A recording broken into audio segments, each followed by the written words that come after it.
All right, we are very excited to be joined by Phillip Cuneo of St. Thomas High School, Lawrence Spence and Carolyn Klein of Westside High School in HISD. I'm your kind of host moderator off camera. My name is Jaime Gonzalez. I'm the Community Conservation Director for the Katy Prairie Conservancy. And the reason we're talking to these folks today is because we would like to encourage teachers to teach about flood and flooding issues in their classroom. And these teachers have developed some resources that we'd like to share and also discuss some of the considerations for teaching these types of issues in the classroom. So thank you guys for joining us today. Appreciate that. So let's go ahead and start the conversation. So obviously we just had Hurricane Harvey come through here and devastate parts of the city. Talk to me a little bit about how you got the idea to bring this very important event into the classroom. Well, I know for myself, and maybe for you guys, watching the hurricane unfold in my neighborhood on the news was just as horrendous as it could possibly be for everyone, and watching people help each other was just as inspiring. So I had those gut reactions, but almost every time I saw any new information coming out, I just recognized my curriculum over and over again. Oh, there's flooding, there's population, there's the oil and gas industry, there's climate.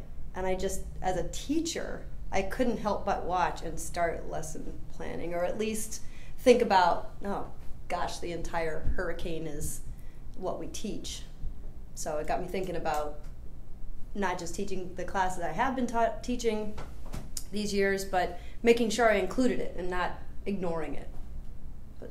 It seemed like a good thing to lead off with this year too. You know, we in HISD we had a 2-week delay, and cut into the first unit of study. So assumed the students would have a lot of questions and concerns and had received a lot of information and may not know how to process it, or maybe not have put it all together in a succinct story. And so it seemed appropriate to take that interest and those concerns and try to steer them into the first unit. Yeah, agreeing with my colleagues, it's a teachable moment. The kids were going to be coming back whatever date to the classroom, and you couldn't just expect them to, well, hey, we're going to pick up where we left off.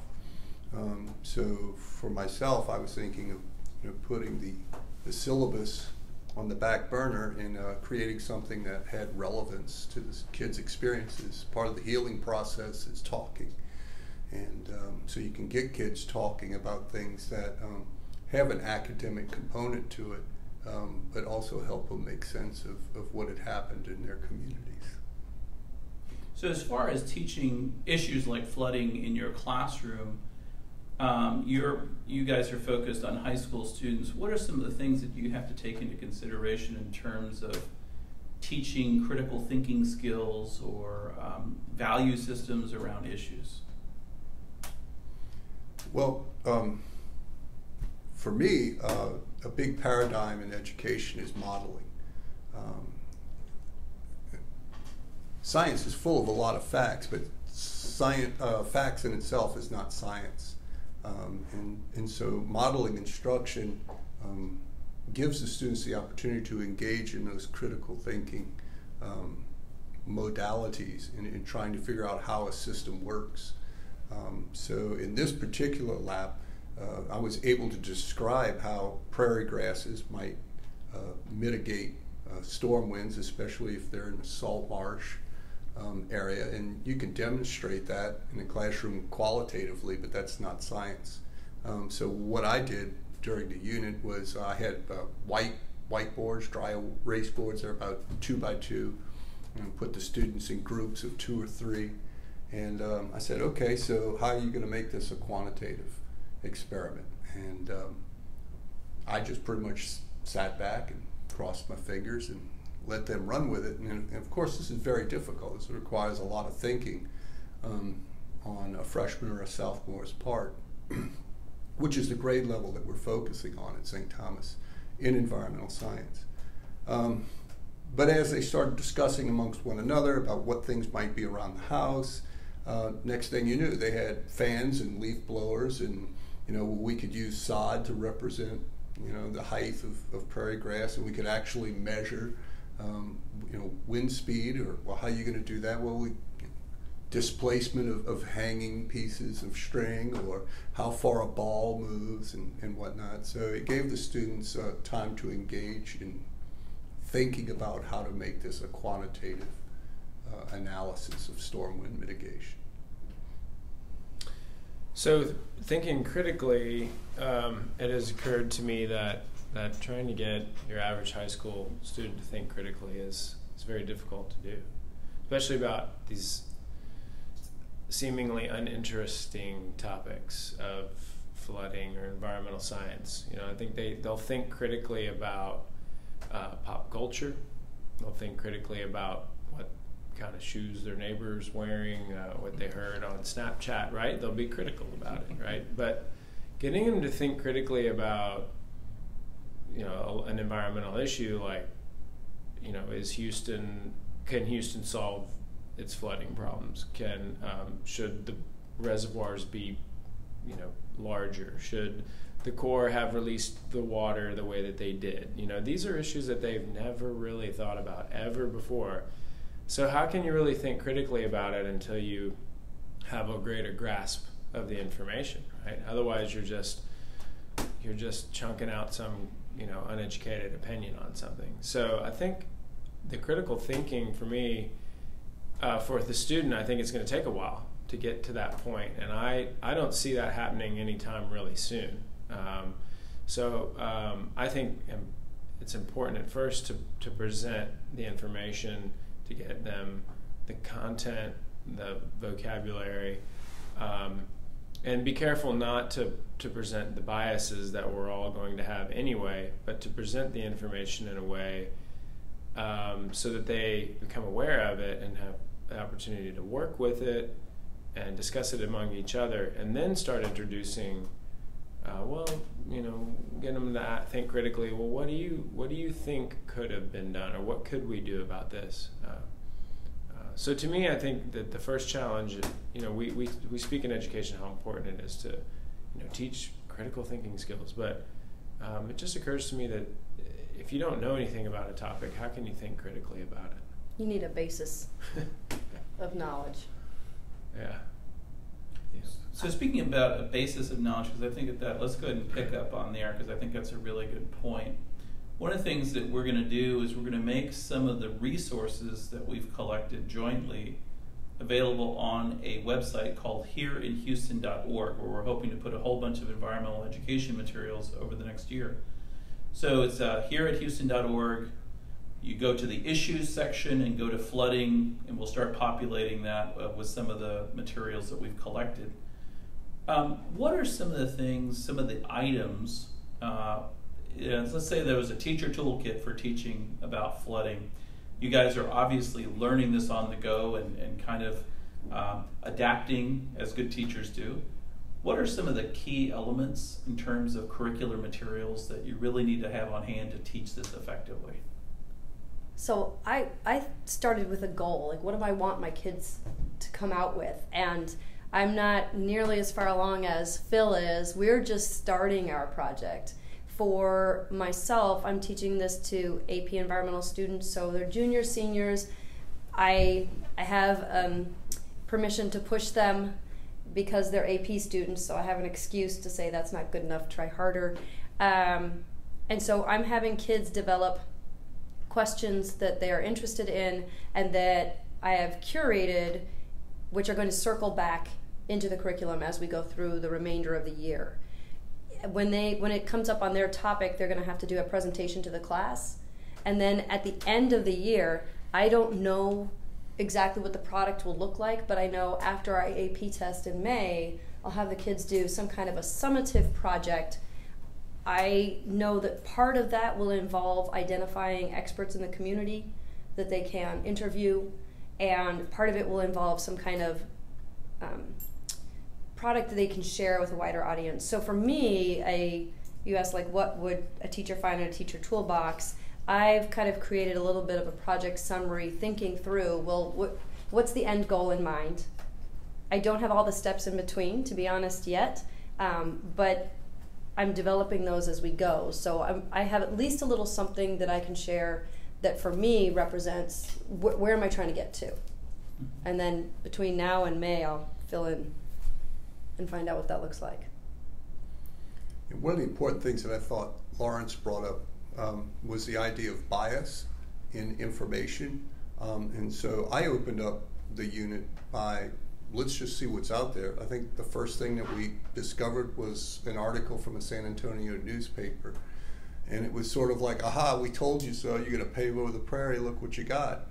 And so a lot of kids found that offensive because it's like, well, what does San Antonio know about Houston? And so we talked about, Houston as a commerce hub, and I-10 runs through Houston, and there's sort of a ripple effect. But more importantly, the students started critically analyzing what the source of information was. And so we were able to talk about, well, what's a newspaper, what's a magazine, what's a peer-reviewed journal. And so you have this sort of tier effect of, or by which students can ascertain the credibility of information. In this particular article that I was mentioning, they made a statement. They said, well, in 2006, the Houston City Council had put a moratorium on developing in floodplain areas. And then in 2008, they turned right around and they decided to lift that moratorium. And so question one is, well, do you believe it? Is that so? And so the students were able to go online and see if, what exactly was enacted and what were the reasons why they backed off of that 2 years later. And then, like Lawrence brought up, well, what can we do moving forward? Did that have merit in 2006? Or did the reason that they retracted that in 2008, did that have merit? And I think that all lends itself to the critical thinking. So a real, in terms of a toolbox, really kind of delving into biased sources of information, credible sources of information. How much do maps, Google Earth, and kind of visual resources play into allowing students to kind of comprehend these issues? I think they're very useful. And so hopefully out of this collaboration, we'll be able to have quite a number of interesting things to use. And at Westside, we have the opportunity to use online sources every day if we wanted to, because the students have been provided laptops. So I think the trick though is picking which source you want to use and what you want to get out of it. I mean, just certainly looking at things alone is good. But how do you use it to the advantage of where you're trying to take the student? We have a few good resources, right, from this that we're going to add on to this page. So I think that actually would be a great future topic, would be, how do you use Google Earth to teach about this? Because it just seems there's just so much information there. How do you get everybody working together on that? So talk to me a little bit about your students in terms of the emotional impact of the storm. How many of your students approximately had flood issues? And are the students who had flooding issues more engaged with the material that you're teaching than students who weren't flooded? Can you even tell that at this point? I don't want to describe it in terms of percentages. I mean, the fact is, if you weren't one of the individuals whose household took on water, you knew somebody who did. So it might have been, a filial relationship, uncle so-and-so or aunt so-and-so took on water, or one of the peers at the school took on water. We didn't try to differentiate one from another when they all came back. We knew it was a collective experience. But what I think came out of the unit was empowerment. A lot of these kids are still young. This is not within their experiences. Even though we've had floods in the past 3 years, it wasn't of this magnitude. And so they've got no idea how Houston has grown, say, since 1940, circling back to the idea of using Google Earth. So they were able to use that and look at their own neighborhood and you know, what is urbanization, what is urban sprawl, and you know, one of the questions that the kids have is, what can I do to help? How can I help? And I think this unit allows them to look forward rather than backward. Well, if we don't want this to happen again, is there anything that we can do moving forward? And so a lot of, you know, their political responsibility was brought to light, that they actually have the power to bring about change, but that also requires being informed, you know, which is circling back to credibility of information. But it was about empowerment, to answer your question. I took a quick poll of students, and I didn't want to put them on the spot. I did ask if anyone had circumstances that would make doing work for school difficult, which I thought was pretty clear code for, are you going home and you can do homework, or are you going home and you're having to pull drywall? And most of the kids wrote that they didn't flood, but someone else did. I really didn't find anyone who was willing to share with me that they have flooded. So I also have not been able to see a difference. But I like your description of a collective experience. I think yesterday in ecology we were talking about range of tolerance, and last weekend in the Chronicle there was a piece about the oysters that, you know, normally their range of tolerance for salinity is 12 to 30 parts per thousand salt, and Harvey, as of like last Tuesday, a week ago yesterday, the Galveston Bay is 0 to 5 parts per thousand salt. It is almost by definition freshwater. And so we've completely lost our oyster population. They're expecting a 2-year recovery period. And so to be able to talk about ecology definitions and then say, here's this piece from Harvey, just one little tiny piece, I think because it's a collective experience, I don't know if there were kids in the room who felt, oh, my house flooded, the oyster's house flooded too. I don't know if there was any emotional difference, but of course that's also down in the bay, and we're talking about a bivalve, so I don't know. As it gets closer and we maybe move into those questions about houses flooded, so what's the collective decision? Do those get torn down? Now, if that's your house, now we might start to see a different take on things, but we haven't, our class hasn't gotten there yet. I don't know if you've seen I'm not aware, like Carolyn, I didn't ask specifically about students, and a couple of students offered a little bit of information to me. But to me, it's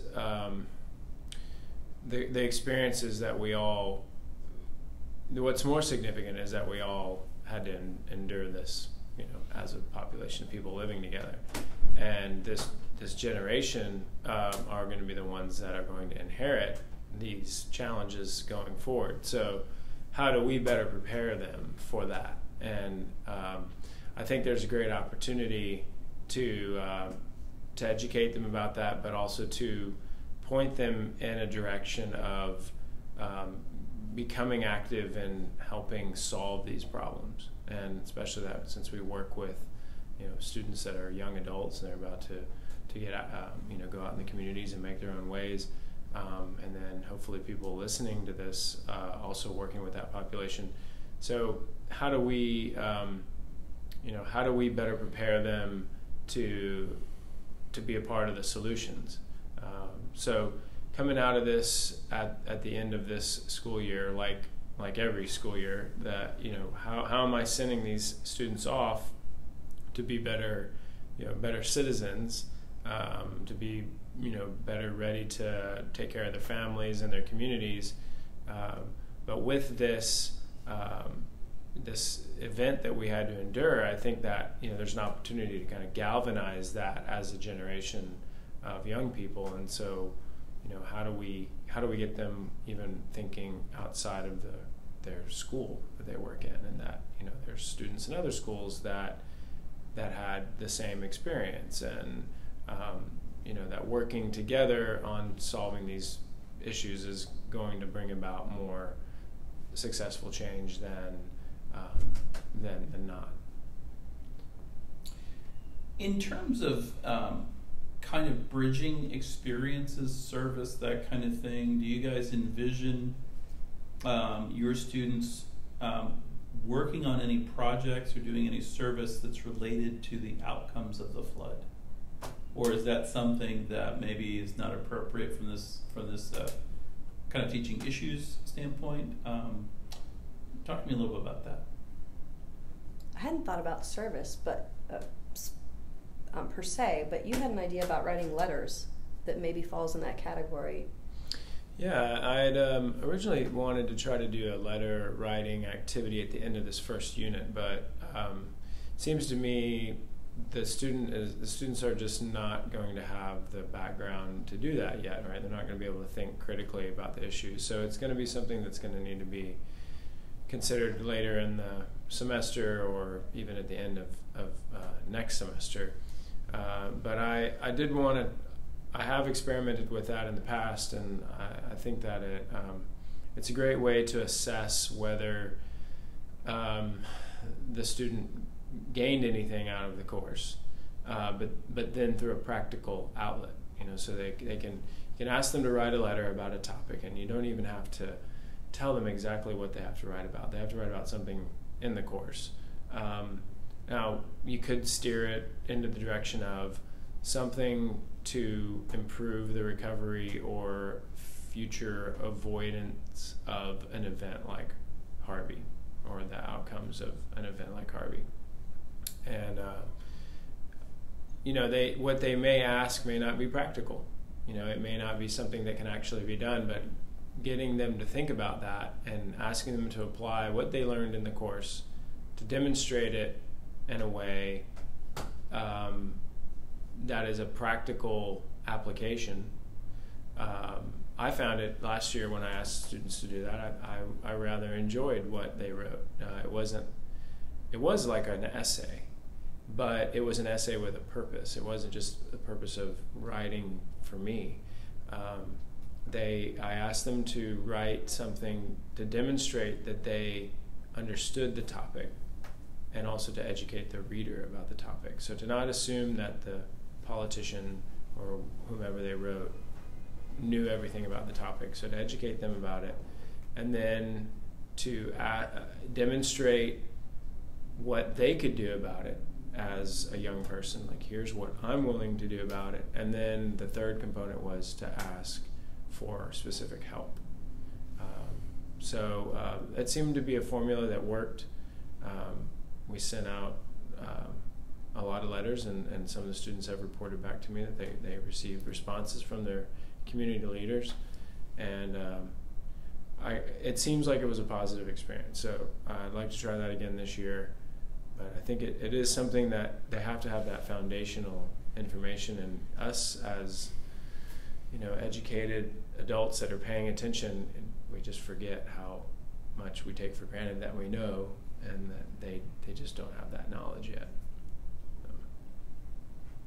Well, a big component of St. Thomas graduate is a certain number of service hours each year. But I do know that there were a number of St. Thomas students that were involved in helping people clean up, do drywall, pull out carpets. Our football coach had the football team out there. So this was before we even went back to school. And my sense is that it wasn't about the service hours. It was just about the collective, hey, you know what, we all live together. This is our town and our peeps, and we need to help out with that. We did do a letter writing, component of the unit. I had to show the kids how the city council is divided up by where they live. So we pulled up a map. We did some Google searches. Well, where do you live? Who's your councilman? One kid had a councilman at large because he's way out in Cypress. And, why do people in Spring not have a representation while the people in Kingwood do? And so they learned a little bit about, government and again, getting involved in the political process, looking to the future. How can you bring about change? Not everybody's going to get into some kind of conservation work or restoration work. Some will because they're interested in the outdoors, but every single student in an environmental science class is concerned about the environment. When you look at the tens of millions of dollars that come into the Houston economy just because of shellfish and fish, you care about, what the oyster harvest is going to be over the next 2 years. The reason people want to live here is because the economy is good. So even if you weren't flooded, this has ramifications that are going to affect your quality of life. So how does everybody bring about a better quality of life? How does everybody affect change? Well, you have to have your voice heard, and a great way to do that is with a political activist letter. And so the kids had the opportunity to write either a councilman or the mayor, which would have required them looking into, well, what is his tax proposal?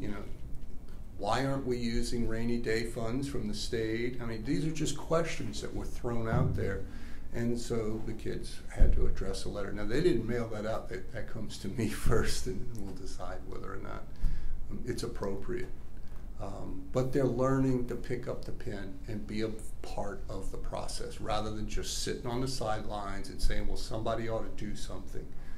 I want kids to believe that the power of the vote can bring about change. I think there's way too much apathy in the political process, and you have to instill that in them young. And the political activist letter that Lawrence brought up is a way to do that. Yeah, I really enjoy that kind of intersection between environmental science and civics that you guys were talking about. Let's talk about judicious use of experts. So obviously, if you show kids all the experts maybe on one side of the issue and not the other, you're biasing the kids.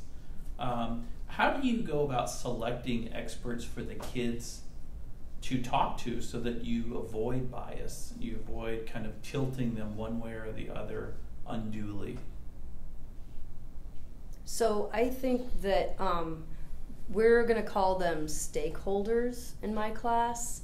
Someone who's got a stake in the issue, and I'm going to ask them to find someone on either side where that exists. There might be some questions my kids are asking where there aren't that kind of a dichotomy.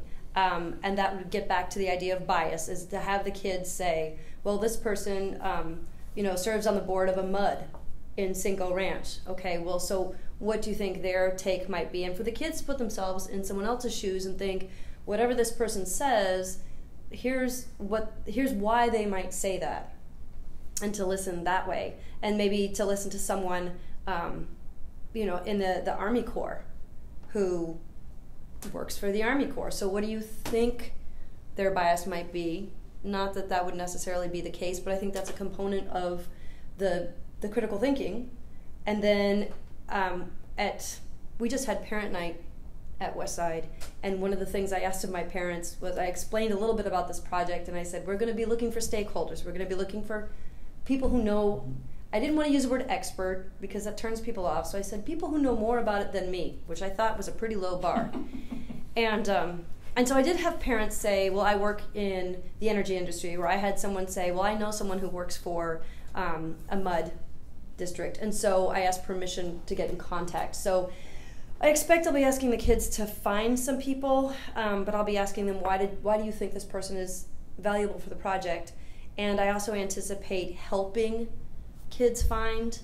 I think as my kids go through the project this year, I'm hoping to have consultancy times with them, times where the team comes to me and we say, I say, okay, these are the pieces that probably, if you're going to look at wetlands, these are the things you gotta hit when you present to the class. And those might be times when I can help them find experts or stakeholders. Stakeholders. Can't use that E word. And I think that's one way to try to do it is try to get them to acknowledge if you're employed by the Army Corps, you have a take, and what do you think that might be, and who out there might see things differently, which, as you said, kids don't have a lot of, and I agree, don't have a lot of the baseline information, so how can you think critically? Well, they also, being young adults, tend to be very self-centered, so I think it's a great exercise for them to think, what might this person feel like in their shoes? So. and how value systems can shift. Let me talk to you about kind of something that we haven't talked about. So this is just throwing this out there. A number of groups locally have produced predictive maps for what they think the population will be like in 2040. Obviously, this intersects a lot with flooding issues. We'll throw a couple of these maps up on that hereinhouston.org site, just so that people can know, like, there's a big increase in population for the region. How much of what you're teaching in terms of this issue will delve not just into what just happened, but also kind of moving forward into the future? You mean chronologically, not in the curriculum? Well, no, just kind of like looking at what Houston might be like in the coming decades with all the people coming, and is that a component of teaching about this issue, or is it so complicated already that looking into the future is going to be kind of tough? Well, echoing what Carolyn mentioned about throughout the year, circling back, our next unit is about population. And so, we look at what the population of Houston is now, and you get different numbers anywhere between 2 and 6, and well, why is that? And what is the greater Houston area?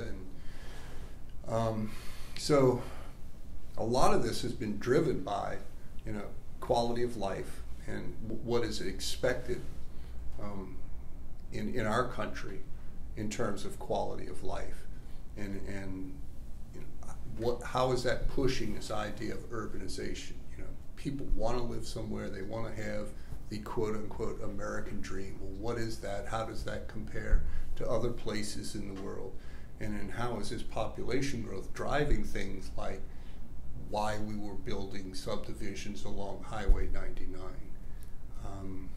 And for us, the unit on population is going to be echoing what they've already learned in Harvey, and I'm sure other units throughout the year will do the same.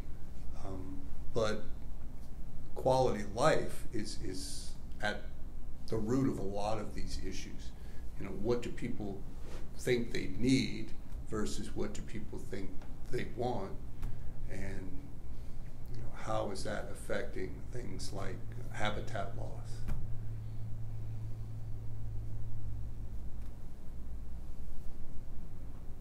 I don't know if I understood the question.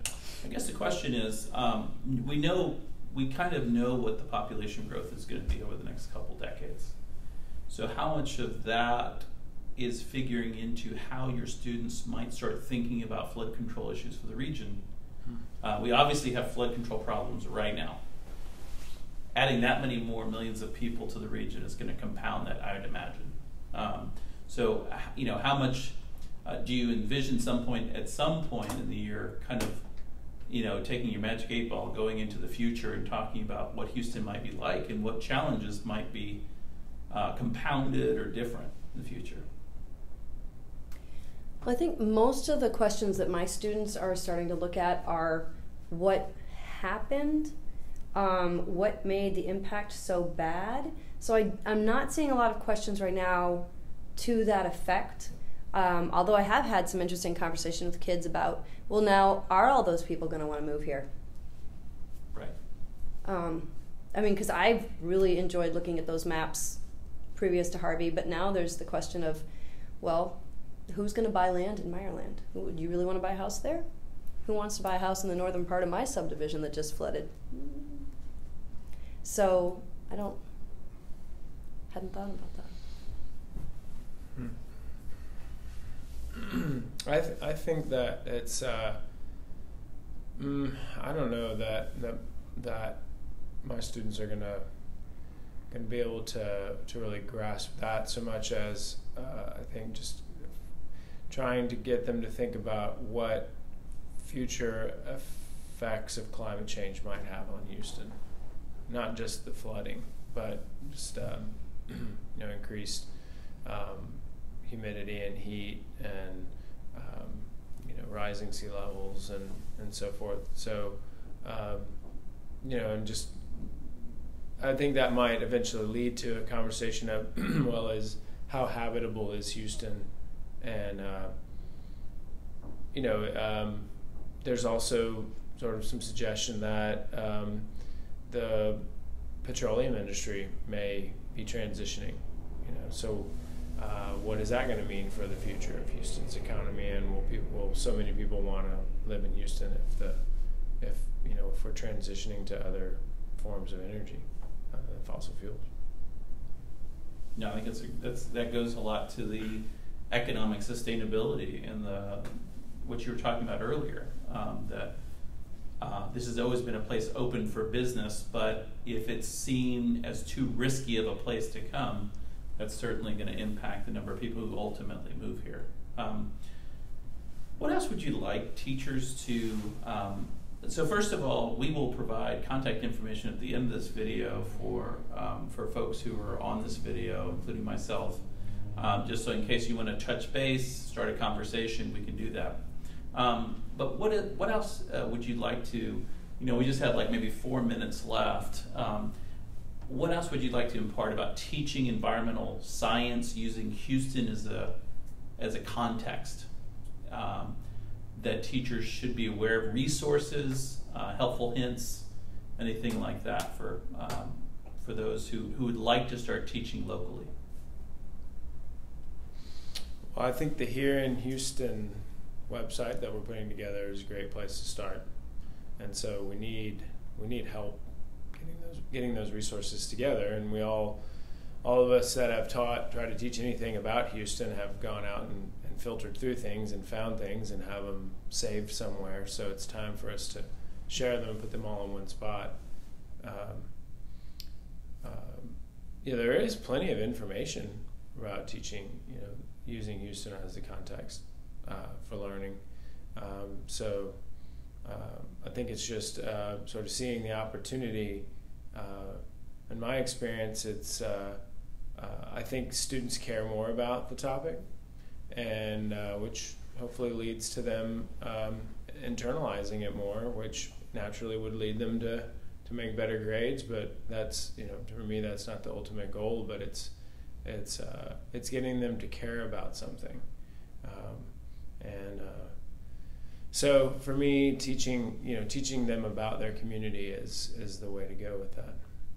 I would say that to encourage teachers to have the courage to try it, because if you're teaching environmental systems and there are TEKs that you are required to follow, all of those you can cover through the lens of Houston. And just because there isn't a book about it, and it's not as easy as just picking up a textbook and saying we're going to teach chapter 4, here is a great resource. And also the Environmental Educators Exchange is a really good resource for people coming together and sharing that. So to have courage that there's people out there trying that, and it is more memorable. I think it has more context for kids, and they're more interested. They're teenagers, of course they want to talk about themselves. I think getting, for an educator that's interested in this, getting connected to a local environmental organization is key. I think finding one that has shared values with you. So if whatever issue is important to you, is to strike a partnership with that organization, and most likely they're going to want to partner with the educator as well, and see what kind of resources they have available, and go to conferences, and go to events on weekends, and volunteer and make connections in the community to find the experts and the stakeholders and people that are willing to come out and visit with your students, and make the connections into the community. And that gives you the credibility, I think, with the student then to sort of demonstrate that and connect the student to the organization as well. That may not be their the thing that they're interested in, but giving them the opportunity of saying, do you know that this exists? And giving them the opportunity to think about that and get involved in it, even if it's just a one-time Saturday, volunteer event, enticing them with some academic credit for doing that. But just saying, this is something that you can do. This is something that people do in their free time. This is something people choose to go and work for free because they get to make, they get to learn something new. They get to meet people. You get to make your community a better place. So I think that for an educator to get connected that way to an organization, I think that's really important for teaching place-based. For me, you pick up any environmental science book, the theme is interconnectedness. And I think incorporating the flooding issues is not only relevant to the students' lives now, but it provides an opportunity to connect with a lot of other subunits within the environmental science course. And I also think it's important that students realize that environmental science touches their lives. Whether you're going to be the blue-collar worker, the white-collar worker, the artisan or the techie or the service industry individual. It's not just about environmental ethics. It's not just about environmental aesthetics. There's a very utilitarian component inherent in environmental science. And flood issues, we're all going to pay in terms of insurance premiums because now we're a risk area. So even if you were in a place that didn't flood, is not going to flood, you still have an environmental stake in what happens in your area. And so I think that's a motivation for students to be interested in not just the flooding topic, but anything else that comes out throughout the course. All right. Well, it's been a pleasure talking to all three of you. Thanks, for those of you who are listening and watching, share this video with other people who might have an interest in teaching about flooding issues or environmental issues in Houston. I think that these three teachers, educators, did a wonderful job of kind of outlining not just some of the things that they're doing, but their thinking and philosophy behind the pedagogy that they employ every day in the classroom. And stay tuned for after this video. We have some links there that we're going to put up that will help you kind of start that journey. So for now, we'll say goodbye, but thank you very much for joining us. Thanks.